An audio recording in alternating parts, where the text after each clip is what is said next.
سلامونه. ډاکټر عطاالله وقار یم، د سترګو ناروغیو متخصص او جراح. د روغتیايي کارکوونکو دنده د مختلفو ناروغیو مخنیوي او درملنه. د ګلوکوما ورلد ویک یا د سترګو د تورو اوبو د نړیوالې اونۍ په مناسبت غواړم د یوې مهمې ناروغۍ په اړه له تاسو سره معلومات شریک کړم. ګرانو هیوادوالو، ګلوکوما یا تورې اوبو او یا هم آبسیا د سترګو یو خطرناکه ناروغي ده چې هیڅ ډول درد او نښې نه لري او ناروغ هغه وخت پوهیږي کله چې د دید یو لویه برخه لاس کوي. نو له همدې امله دې ناروغۍ ته سایلنت تیف اف ویژن یا د سترګو خاموشه غل هم وایي.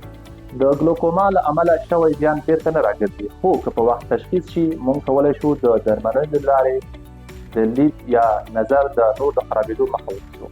په نوموړې ناروغۍ کې د سترګو فشار لوړیږي او یا هم عصبي رګ د منځه ځي چې د مختلفو وسایلو په واسطه ارزیابي کیږي. هغه کسان چې له 40 کلونو څخه پورته عمر لري او یا هم شکر لري او یا هم په کورنۍ کې د ګلوکوما سابقه لري، دوی باید منظم ډول د سترګو معاینه وکړي.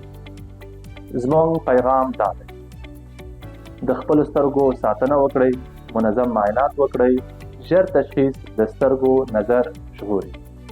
مننه.